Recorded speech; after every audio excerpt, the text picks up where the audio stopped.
Hi, this is Bill. I'm going to try something different today. I found a whiteboard in my daughter's closet, and I see a lot of YouTubers use this, so I'm going to use it myself for a change.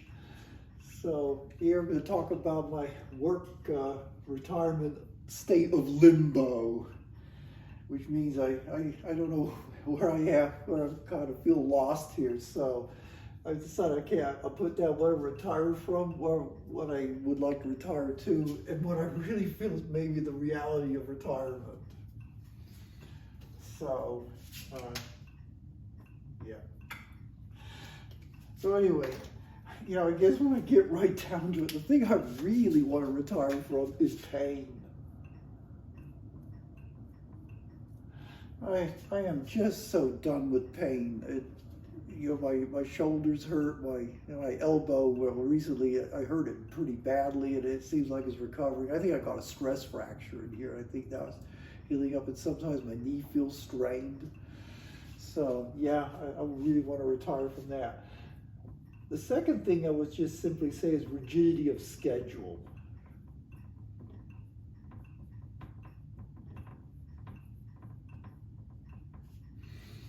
So yeah, it would be nice to, just not have to be in the schedule where you have to be at work at a certain time. You have to stay there pretty much to another time and go home. I guess I'd like to have time flexibility. It's not that I dislike my work. I actually do like many parts of it, and my work's pretty flexible and accommodating, so that works well for me. But yeah, it'd be nice to, I guess, to have more freedom, or just have freedom from that. Okay, the third thing here is just the competitive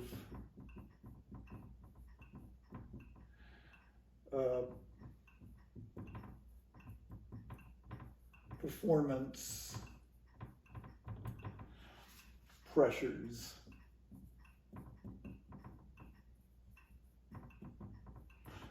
And as I will say, this is very self-imposed. As you see, when I go through this, you're going to see some contradictions, which I'm aware of. So I know this is very self-imposed for me, but yeah, I do put a lot of pressure and because I want to do well in competition, and not always feel like I am doing that great. Okay. The third thing is just kind of having a lack of what I call a big block of, what would I say?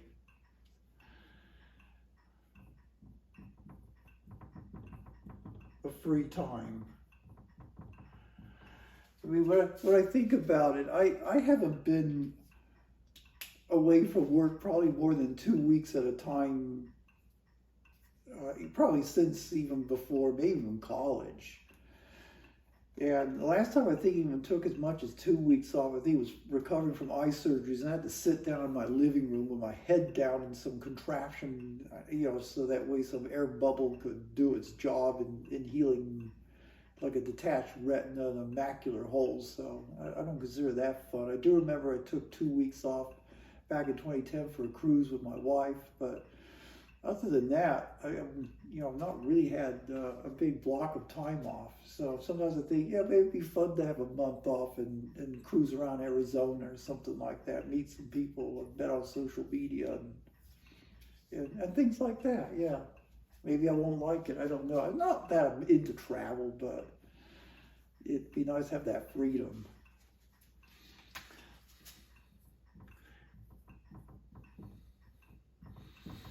And here's the interesting, or here's the thing. Does anyone care? Sometimes I get this vibe at work, and I know that's kind of contradictory to the competitive one, and this is why I say self-imposed, but sometimes I feel, does anyone care what I'm doing? Because sometimes I've even said this to other co-workers or people at work, and I say, yeah, I did this and this and this, and I say, if anyone cares. I often end my accomplishment with that phrase. So I guess I'm feeling like it doesn't even matter if I'm working, even though I'm getting paid really well to do it.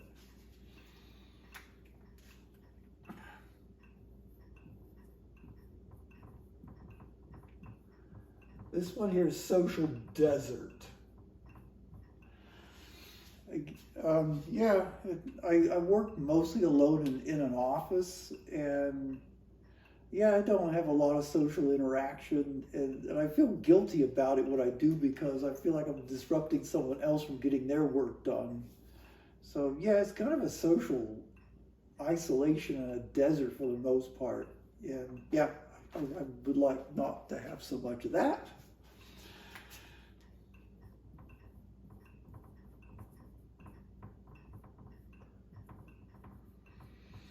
I guess I'm feeling a bit of burnout from what's been almost 40 years, actually almost 42 when you count my postdoc, of kind of the same old. And and I have to say this, I hate dealing with IT security.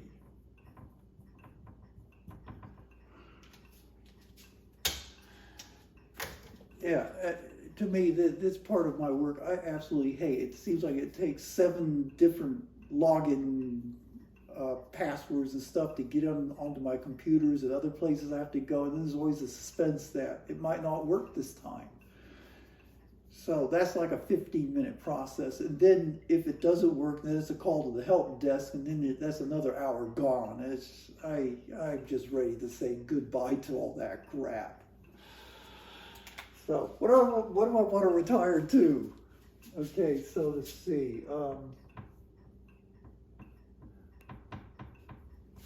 You guessed it, no pain. As I say, the antithesis of this. I just, yeah, I don't want to hurt anymore.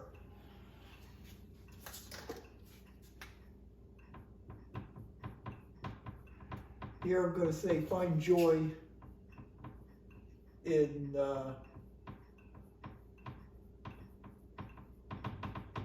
non-competitive or performance endeavors. So, yeah, as I say, I don't seem to do well in competition most of the time because I feel that competitions are just talent assessments. So, yeah, it'd be nice. I really would like to see if I could find some joy in not being so defined by how well I do in competition. So obviously that's addressing this guy.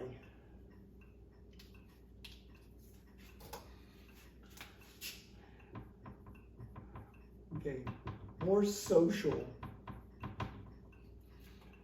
interaction.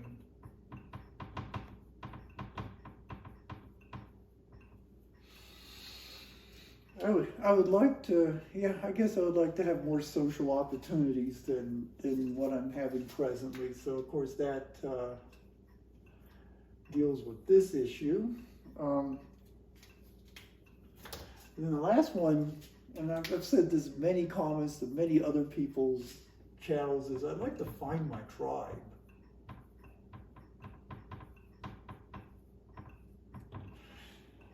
Where I feel like people care about me, and that of course addresses this issue. Does anyone care? Yeah, I mean, I guess that's even why I'm doing YouTube. I would like to think some people might find my life kind of interesting. So, yeah, those are things I'd like to address. Now, here's what I have a fear the reality of retirement is going to be. First, let's talk about pain.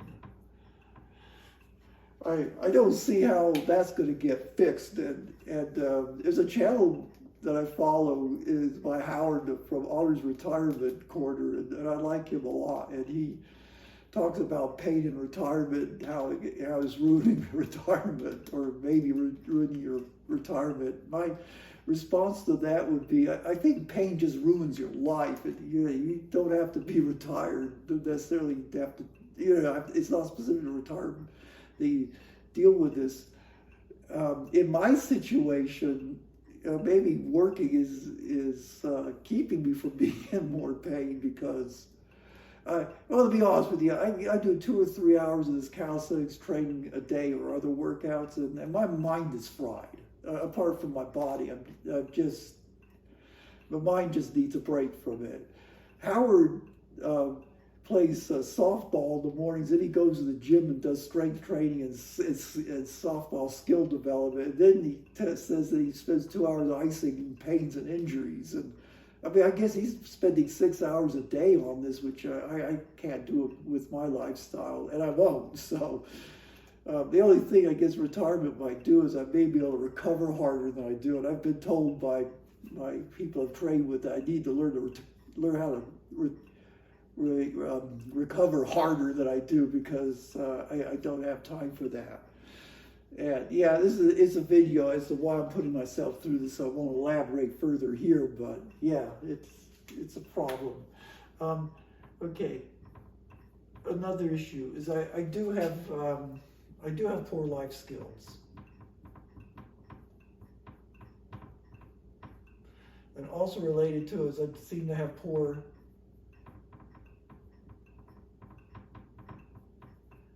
baseline abilities.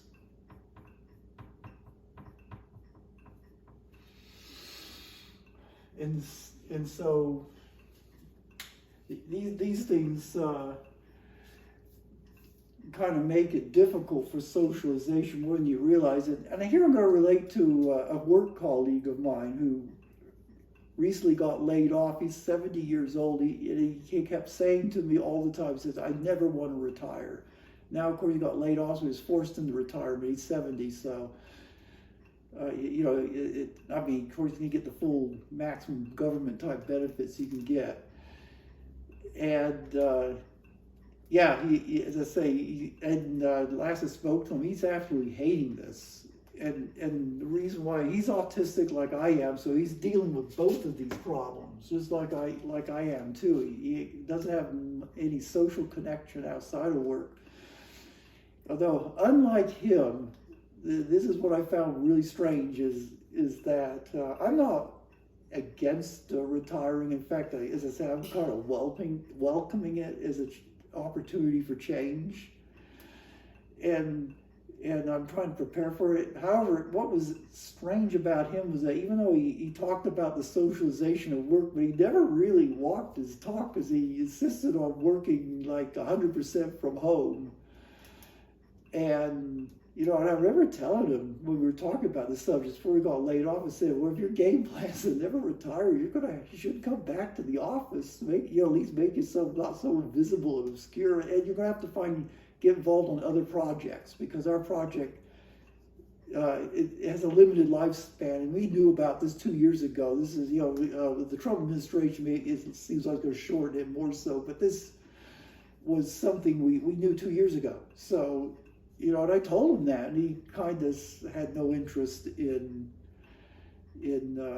doing any of that stuff. So I don't know what was going through his mind, to be honest with you. At least I'm acknowledging this reality. And I remember even talking to my boss about this because she wanted me to start taking over some of his responsibilities. Again, I think a couple of years ago, because she knew that project was getting cut and they weren't going to have enough money to fund us all full time. And I guess she was just trying to help me. And then she says to me, she says, I don't even know what he does. And I explained to her what he does.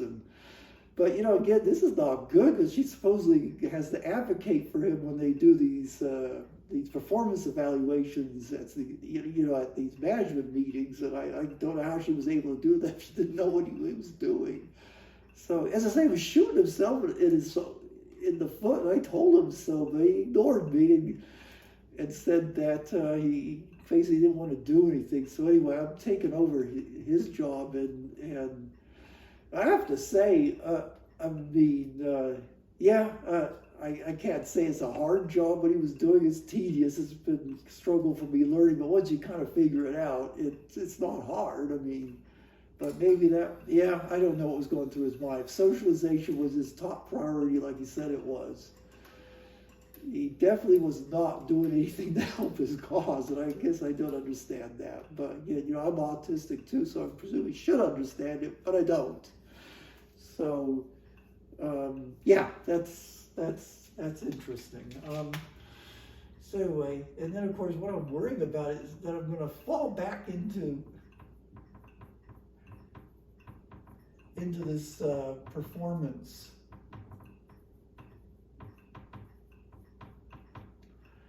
What I call mindset. And mainly because I fear that that's what it's going to take in order for me to be able to socialize.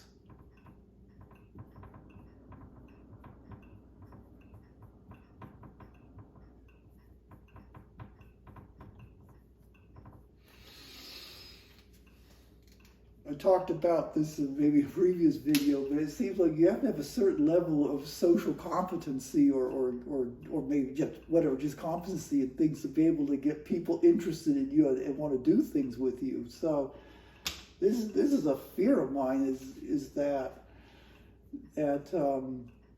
given, as I say, given this problem makes this necessary, which then makes it hard to escape from this issue here, and then eventually to get back to here. So, yeah, this is gonna be a challenge, and I'm trying to get my mind around all this right now. I have to do this. I will probably go to my community center. They have pickleball lessons every Wednesday, from what I understand it. I'll probably, try it out. The problem is my hand-eye coordination is so bad, I'll probably have difficulty just even hitting the ball. And, it'll be kind of embarrassing and strange because I'll probably be the fittest person there. Because, I assume they probably mostly really old people. And, so that would be the struggle. So, and then of course the other thing is looking for other interests. What other interest I have, I'll talk briefly about this, is basically Christianity.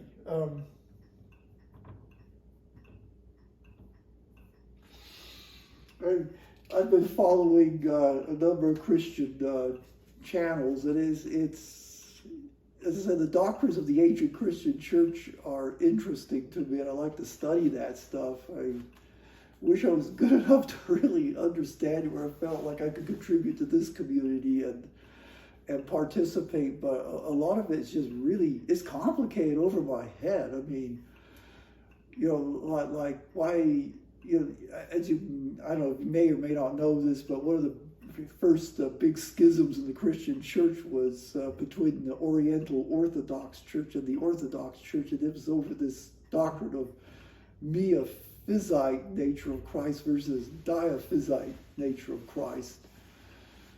And I understand verbally what the difference is. I don't understand why the ramifications are so serious as to have a schism over this. And then, of course, the Great Schism of 1054 that happened between the Catholic Church or what you may call the Western Orthodox Church and the Eastern Orthodox Church. And this was, among other things, papal primacy and the filioque clause of the Nicene Creed.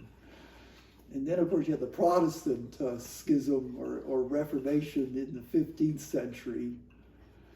And, this was over, I guess, the sola scriptura versus, the Catholic Church that combines tradition, the magisterium of the church, and the scriptures. So it's fascinating. It's fascinating to listen to some of these debates, especially this one channel is really cool, actually. It's by Redeemed Zoomer. If you're interested in this stuff, he talks quite a bit about this.